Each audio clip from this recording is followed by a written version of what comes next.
everyone, and welcome to the continuing presentation of Justice and Social Justice and Social Welfare. This is part 5 for week 3.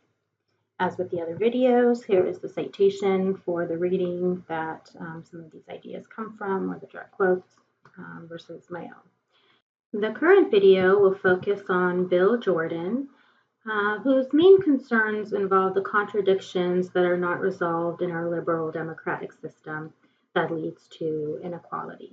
So let's take both of those separately, the liberal and the democratic.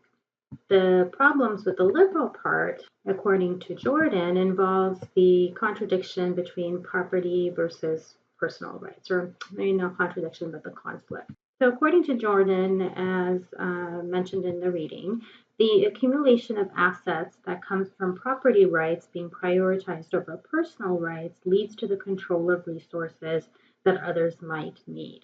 I hope you're seeing a trend here in terms of controlling resources, access to resources, etc., because that's a prevailing theme. Okay, so the accumulation of wealth, according to Jordan, builds on itself so that the few who control the resources impose conditions for access to those resources. This is essentially drawing on utilitarian theory. The idea being that those in power control the distributions of resources in their favor. So in terms of utilitarian theory, let me just do a quick little side note comparing utilitarian versus communitarian. So according to utilitarian theory, moral action is what maximizes utility or the well-being of its citizens. The moral action is the equivalent of this. So government should structure society to 1, maximize production, and 2, optimize distribution of welfare. In terms of the first, with regard to maximizing production, utilitarian theory believes that the free market is the best way to the largest income. And then in terms of optimizing distribution, wealth must be distributed to everybody in a fair way.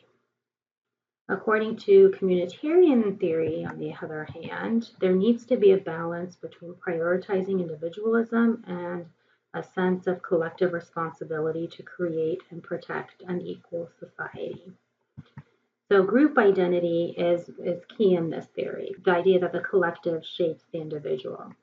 So group identity is key to develop and implement collective goals, which are the best way to have an equal society. End of side note. Back to the presentation. Okay, and now we're going to talk about the democratic part. According to Jordan, economic disparities impede access to political power. And then kind of blending in the communitarian theory aspect, it's the idea that political decision making is based on competition rather than consultation, cooperation, and compromise that are more in tune with a genuine participatory democracy. Again, a direct democracy. So because we have a representative democracy, policies are made by experts to address poverty and inequality, but they are done so with little to no consultation from those who will be affected by them. And this creates then a paternalistic government which perpetuates poverty and inequality. What do social workers do according to Jordan? He believes that we evaluate behaviors of clients and then treat those behaviors. But to do so, we enforce the rules that control behavior because we're living, some of us live in our organizations, but or institutions, but that we're working in institutions that are agents of social control with policies that control behavior, and therefore we too are agents of social control. This is, according to Jordan and many others, in conflict with one of the values of the profession, which is the client's right to self-determination. So if this is what social workers do according to Jordan, what should we be doing instead? Social workers can be change agents by challenging the system from within. So far, with regard to Gill and Piven and Cloward, they were talking about change from the outside. Jordan believes in change from within the system. And this is what it would look like. there would be two commitments beyond individual treatment or help for clients. One, social workers should confront the rules that undermine civil and human rights. So that has to do with the policies of the agencies and organizations that we work in.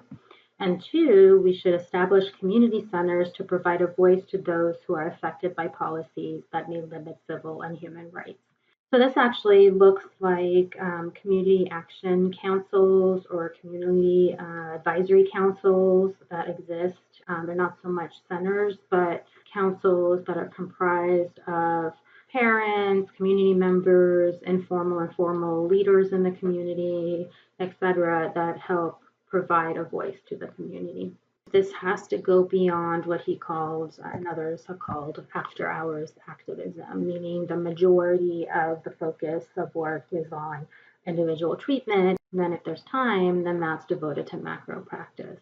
So instead of doing that, what social workers need to do in order to meet these two commitments is build mutual respect and trust and identify the structural causes that are contributing to the individual clients or community's problem. And then lastly, involves pulling the curtain of false consciousness to show reality.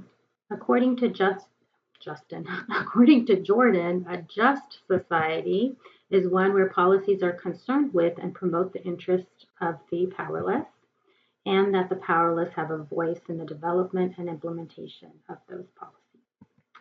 And that's it for Jordan and of part 5 of this series. Next up is part 6. Okay, so thanks for watching again, and bye.